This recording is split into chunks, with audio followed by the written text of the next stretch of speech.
दुर्गमासुर, हमारे परम मित्र, संसार के समस्त नाग जड़ अवस्था में तुम्हारे समक्ष तुम्हारी रक्षा के लिए उपस्थित हैं।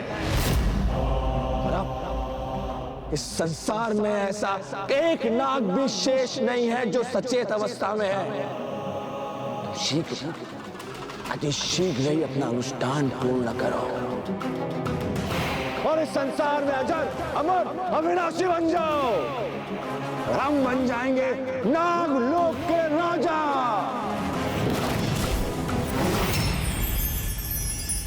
प्रथम पूज्य विघ्नहर्ता गणेश जी, आपने मेरे पुत्र रूप में प्रकट होने का वरदान दिया था मुझे।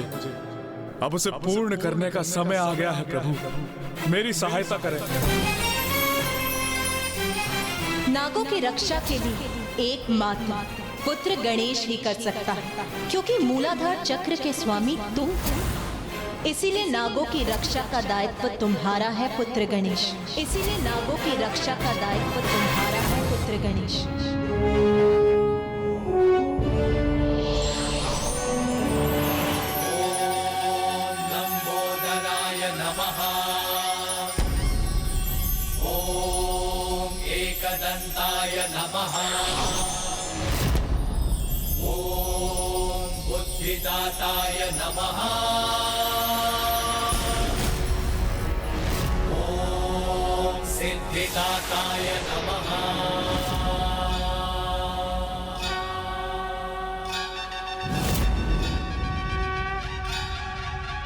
लंबोदर लंबोदर। क्या हुआ नाग? प्रथम पूज्य गणेश का लंबोदर अवतार धारण करने का समय आ गया है।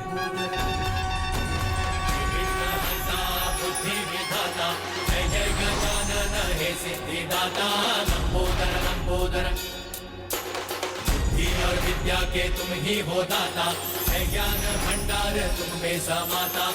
प्रेम से जाप प्रभु का है गाता, मोह माया से है सदा पार पाता। लंबोदर लंबोदर।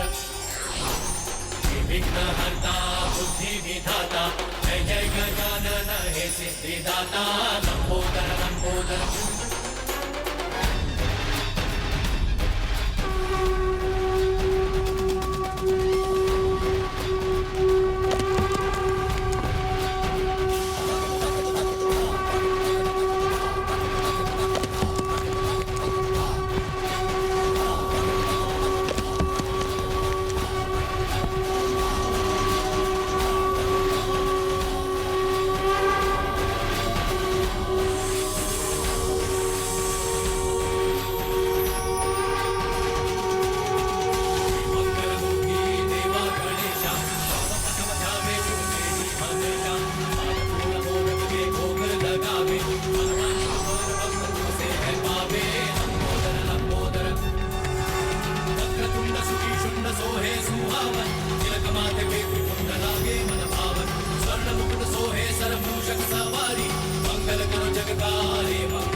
पद्मदले निविष्टम् ब्रह्मादिदेवः परिसेव्यमाननं सिद्धैर्युतं तं प्रणमामि देवं सिन्दूरवर्णं द्विभुजं गणेशं लम्बोदरं पद्मदले निविष्टम् ब्रह्मादिदेवः परिसेव्यमाननं सिद्धैर्युतं तं प्रणमामि देवम्। इस संसार के सभी जीवों के जन्म के समय उसकी कुंडलिनी शक्ति और चक्र सुप्त अवस्था में होते हैं, किंतु प्रथम पूज्य गणेश के लंबोदर अवतार में उनकी कुंडलिनी शक्ति और समस्त चक्र पूर्व से ही जागृत और सक्रिय हैं। यही तो उद्देश्य है गणेश के लंबोदर गणेश अवतार का। सभी सुप्त पड़े नागों को ही नहीं, उनकी कुंडलिनी शक्ति को जागृत करने का भी दायित्व निभाएगा और उसका लंबा उदर उसकी अत्यंत अद्भुत और दिव्य लीला के उजागर होने का भी कारण बनेगा। भीमाय भीम पराक्रमाय ओम। शेषनाग जी, आपको दिए वरदान के अनुसार अवतार ले चुका हूँ मैं। अब मैं वहाँ शीघ्र पहुँचकर आपको और अन्य नागों को मायासुर की माया से मुक्त कराऊंगा। आपको और अन्य नागों को मायासुर की माया से मुक्त कराऊंगा। ये कैसा अनिष्टकारी आभास हुआ हमें, जैसा किसी ने हमारे विनाश की घोषणा की हो।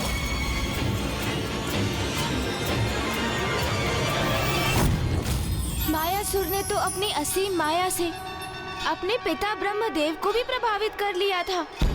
उसकी माया को पराजित करने के लिए मुझे प्रस्थान करने से पूर्व प्रभु श्री महागणपति जी का अभिनंदन कर उनका आशीष प्राप्त करना चाहिए।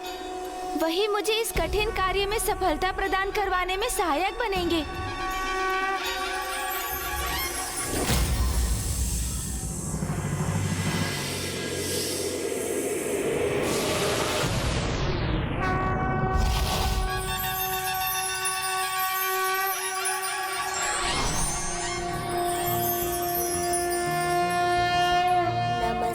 ब्रह्मरूपाय विष्णुरूपाय ते नमः।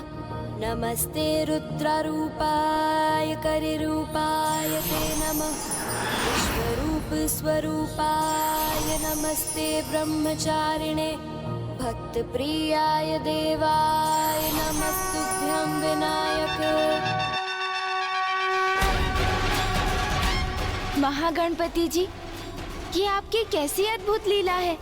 इसके पीछे क्या संकेत छिपा है मेरे लिए? ये उस परम सत्य का सूचक है पुत्र गणेश, जिसे संसार के अधिकांश जीव देखने और समझने में असमर्थ रहते हैं।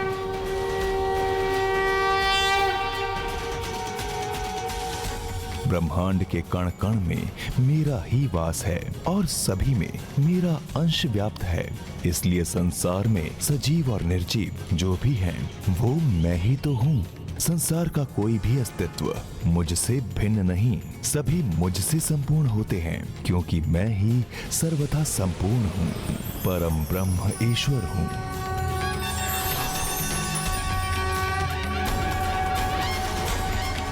ईश्वर के साथ सभी की एकात्मकता का यह गूढ़ रहस्य समझने में असमर्थ है वो मायावी मूर्ख मायासुर, क्योंकि वो तो स्वयं को ईश्वर से, अन्य जीवों से पृथक मानता है। इसलिए उन्हें कष्ट पहुंचाने के लिए उन पर अपनी तुच्छ माया का प्रयोग कर उन्हें अकारण कष्ट देने का पाप करता है। उस अहंकारी को ज्ञात ही नहीं कि उसकी माया से भी सर्वोच्च एक माया है, गणेश माया, जिसका प्रयोग कर तुम उसकी तुच्छ माया को परास्त करो पुत्र। गणेश माया प्रभु?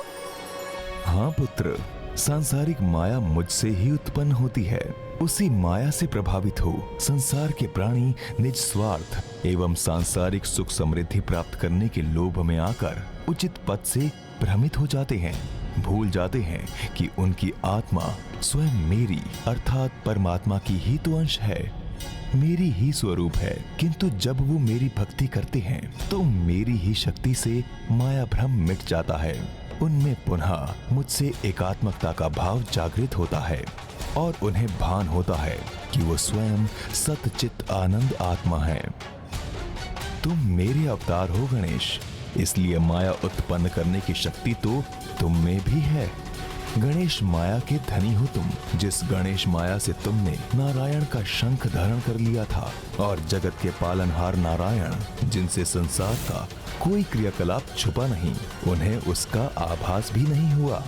और इस अवतार में तो तुम्हारी कुंडलिनी शक्ति पूर्व से ही जागृत है, इसलिए तुम्हारे भीतर गणेश माया का समावेश भी आरंभ से ही है। तुम्हें तो बस उसका प्रयोग मात्र करना है।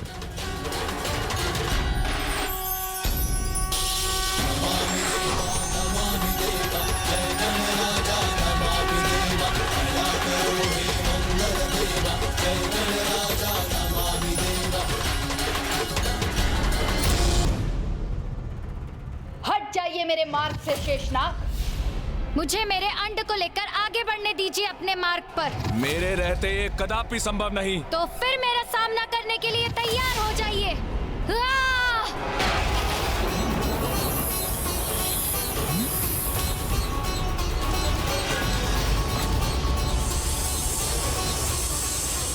हमारी बात मानिए प्रिय।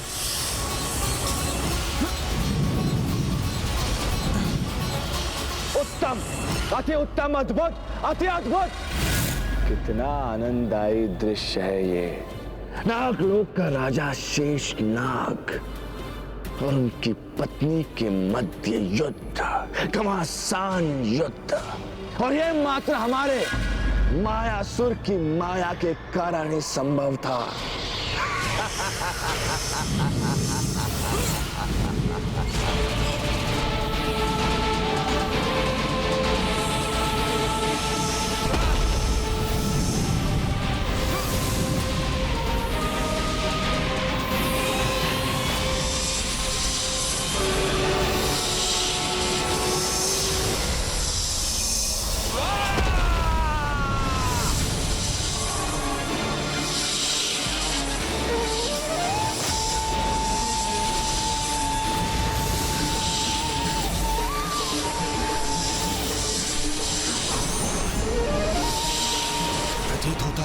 मेरी फुफकार से अपना नियंत्रण खोकर वो नुकीली शिलाओं से युक्त पर्वत की ओर फिकी चली जा रही है देवी नागलक्ष्मी। कहीं वो आहत ना हो जाए।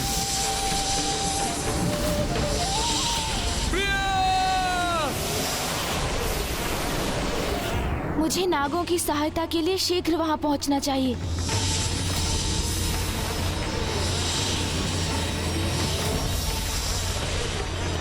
अब नागलोक पहुंचने में अधिक समय नहीं लगेगा मुझे।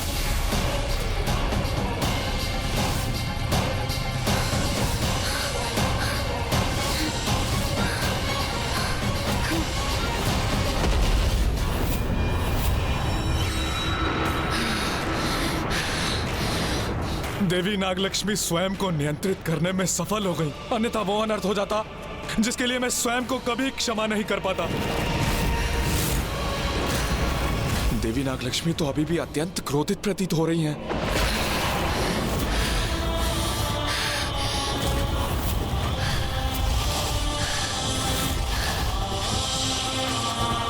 प्रिय, मुझसे युद्ध करने की इच्छा को नहीं, अभी तो पुनः अपने विवेक को जागृत कर लौटिए यहाँ। आपसे युद्ध करने के लिए मुझे बाध्य मत कीजिए देवी। मूषक जी, हमारा गंतव्य स्थान नागलोक तो पृथ्वी के मूलाधार अर्थात उसके महातल में स्थित है, जो क्रमशः अतल लोक, वितल लोक, सुतल लोक और फिर अंततः तलातल लोक को पार करने के उपरांत स्थित है। वही नागों का निवास स्थान है मूषक जी।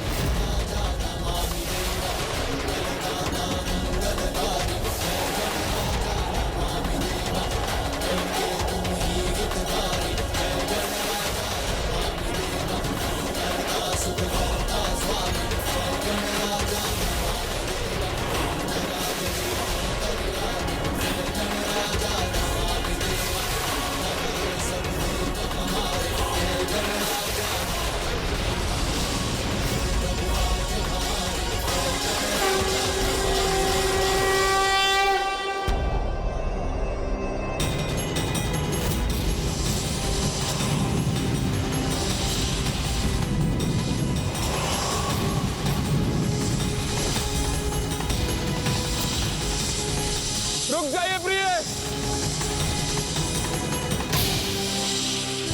कैसी उलझन है ये। मैं देवी नागलक्ष्मी को विजयी नहीं होने दे सकता, क्योंकि यदि ऐसा हुआ तो वो स्वयं भी उस असुर के मायाजाल में उलझी रहेंगी और हमारी संतान का भी वही परिणाम होगा।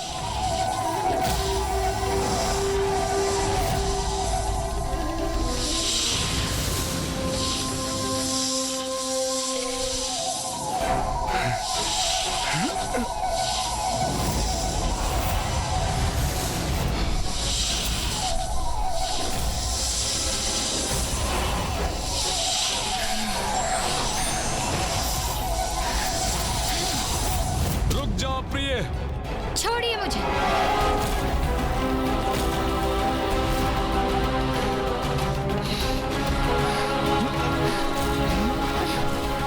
छोड़िए मुझे, मुक्त कीजिए।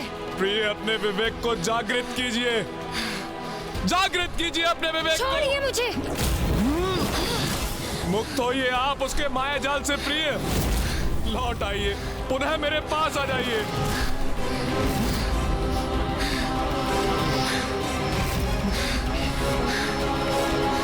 आप पर छाया ये माया का भ्रम नष्ट करने के लिए आपको यहाँ से दूर ले जाना होगा मुझे।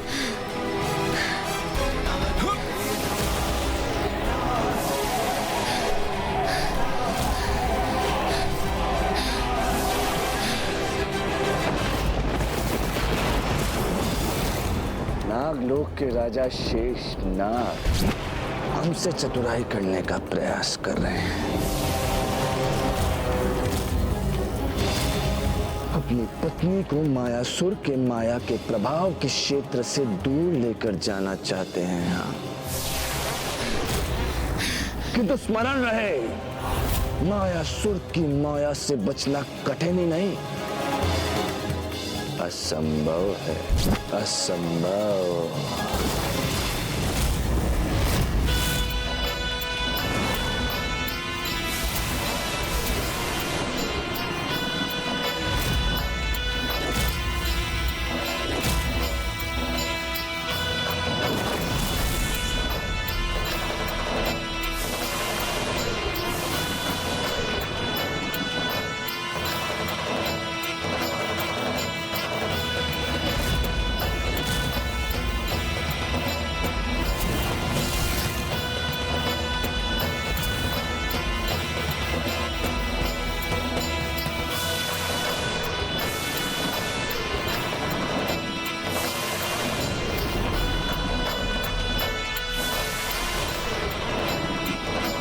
उस दुष्ट ने तो अपनी माया के प्रभाव में वृद्धि कर दी, अब मुझ पर भी उसका प्रभाव हो रहा है।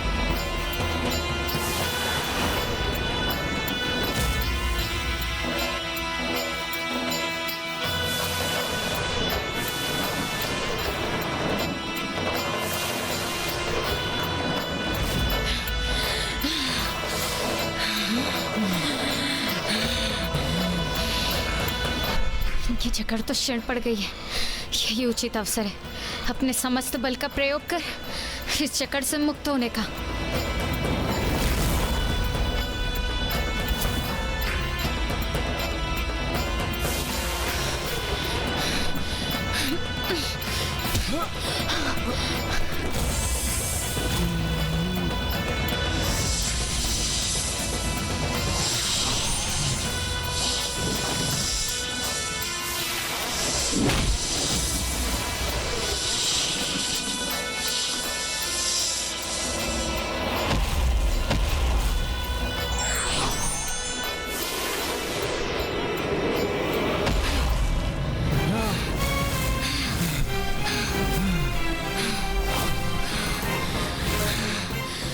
प्रभु के मंत्र के उच्चारण में ही मेरी रक्षा निहित है।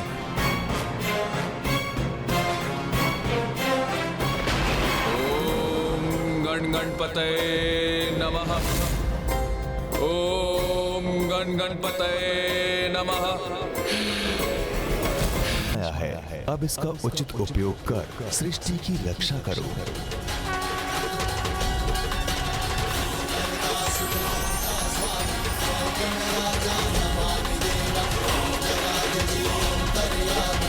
प्रणाम महागणपति जी।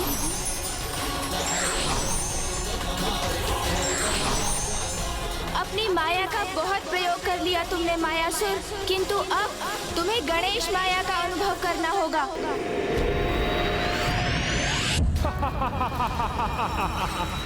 एक करोड़।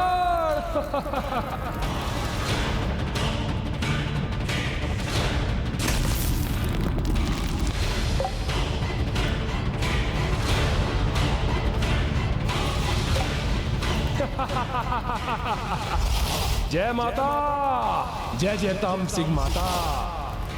मेरे अनुष्ठान का लाभ हो रहा है, मुझे वृद्धि हो रही है मेरी शक्ति में। अब कोई नहीं रोक सकता मुझे।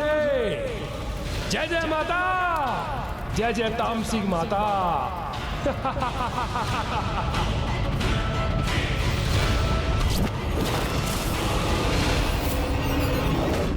क्योंकि इससे पूर्व जो असंभव था, वो आज हमने मायासुर ने अपनी माया के प्रभाव से संभव कर दिखाया।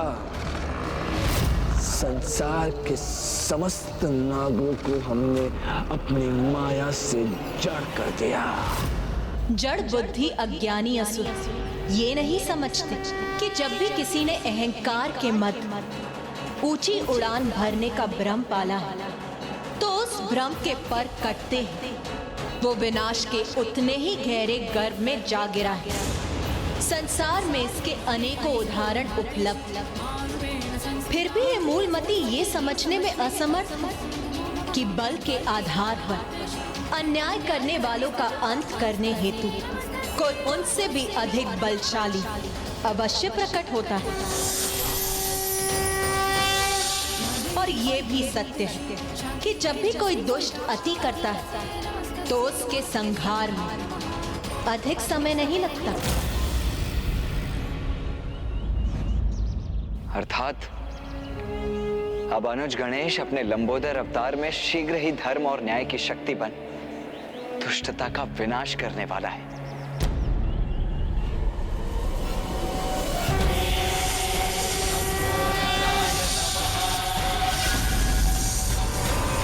तो यही है वो दुष्ट मायावी मायासुर।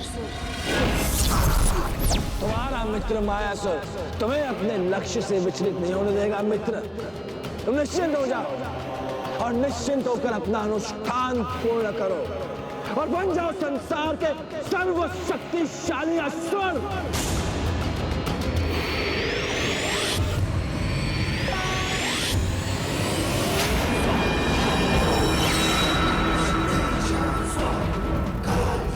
अभी तो दो ही भुजाएं थी मेरी, किंतु अब इन चतुर्भुजाओं के साथ मेरे अनुष्ठान की गति और दुगनी हो जाएगी।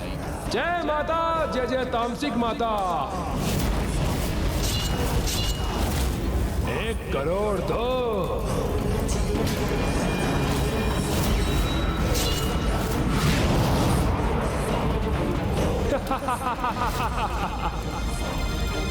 एक करोड़ 30।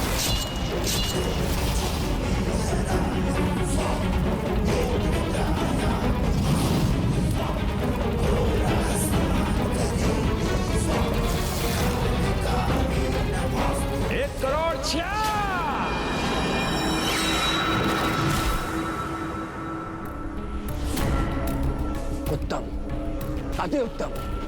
मित्र, इसी प्रकार अपना अनुष्ठान करते रहो। तुम्हारा ये मित्र तुम्हारे अनुष्ठान में कोई बाधा नहीं आने देगा।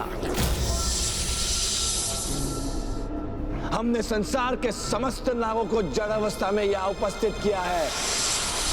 और तो और नागलोक के राजा शेष नाग भी यहाँ उपस्थित हैं।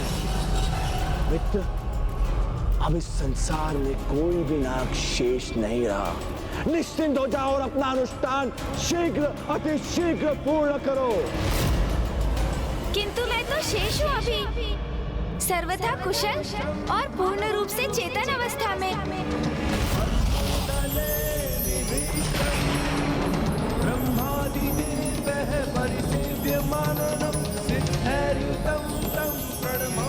ये किसका स्वर है? गणेशं लंबोदरं पद्मगले निभृतं ब्रह्मादिदेव अवश्य कोई न कोई हमारे समीप आ रहा है, किंतु हमें स्पष्ट दिखाई क्यों नहीं दे रहा? कौन है तू? समक्ष हमारा परिचय दे अपना।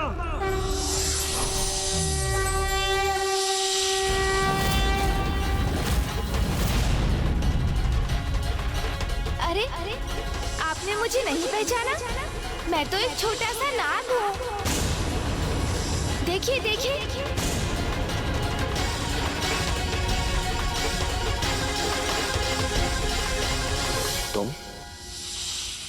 तुम कैसे शेष रह गए? क्योंकि कोई भी नाग हमारी माया के प्रभाव से मुक्त नहीं हुआ। सबको जड़ कर दिया है हमने। अच्छा, सभी नागों को जड़ किया है आपने? हाँ। कदाचित ये सत्य नहीं, मात्र भ्रम है आपका। किंतु आपकी माया से मुक्त मैं ही नहीं, मेरे साथ मेरे अन्य सहयोगी भी शेष हैं अभी।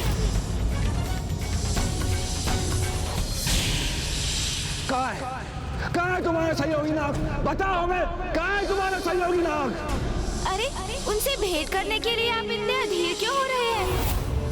तनिक धैर्य तो रखिए, मुझे अपनी चुटकी की ध्वनि तो करने दीजिए।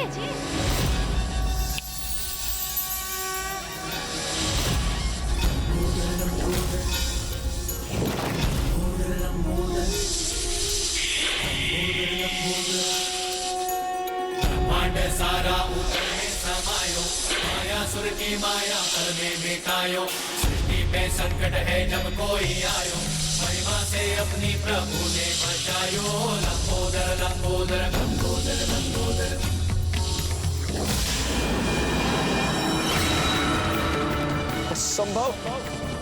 असंभव है ये।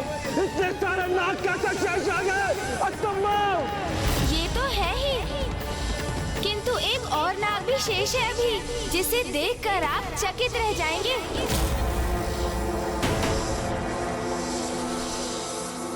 हाँ, एक अत्यंत विशेष नाग शेष है भी। कौन है? कहाँ है वो? आप और कौन? आप ही तो स्वयं एक नाग ही है।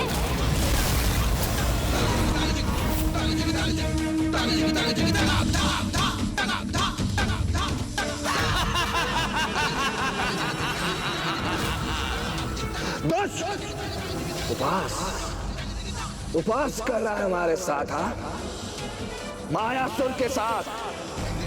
वह कहां से हम नाग प्रतीत हो रहे हैं? हम असुर, मायावी असुर, अत्यंत ही शक्तिशाली और मायावी मायासुर। ध्यान से देखो हमें, ध्यान से, ऊपर से लेके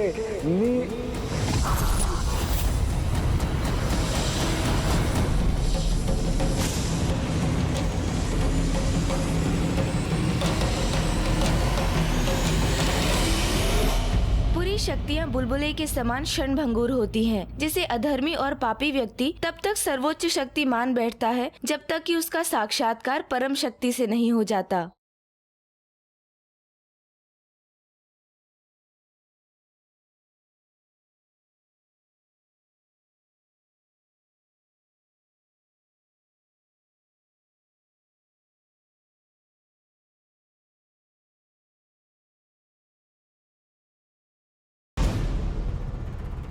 हट जाइए मेरे मार्ग से शेषनाग। मुझे मेरे अंड को लेकर आगे बढ़ने दीजिए अपने मार्ग पर। मेरे रहते ये कदापि संभव नहीं। तो फिर मेरा सामना करने के लिए तैयार हो जाइए।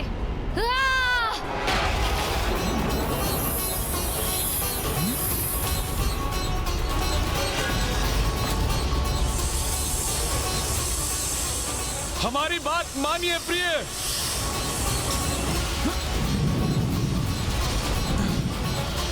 उत्तम, अति उत्तम, अद्भुत, अति अद्भुत। कितना आनंददायी दृश्य है ये। नागलोक का राजा शेष नाग और उनकी पत्नी के मध्य युद्ध, घमासान युद्ध, और ये मात्र हमारे मायासुर की माया के कारण ही संभव था।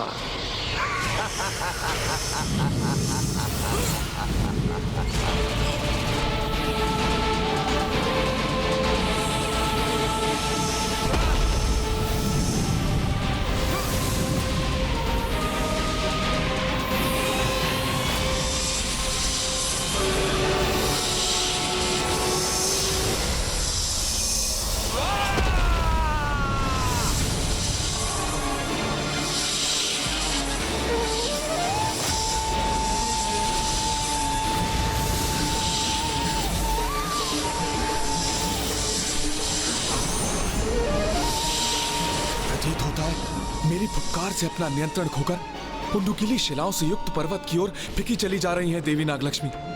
कहीं वो आहत ना हो जाए।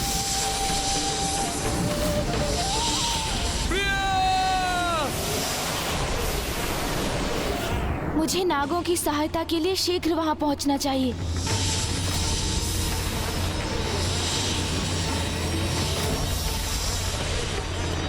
अब नागलोक पहुंचने में अधिक समय नहीं लगेगा मुझे।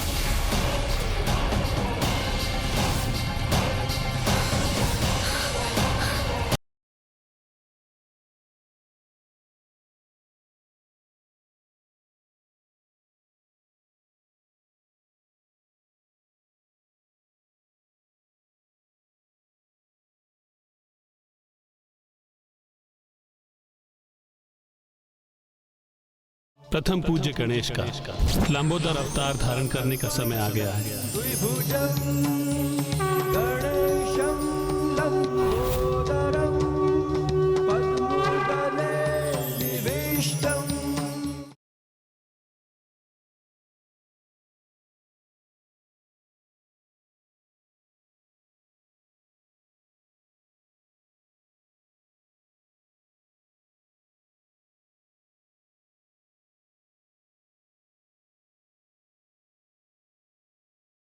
तुम कैसे शेष रह गए? क्योंकि कोई भी नाग हमारी माया के प्रभाव से मुक्त नहीं हुआ।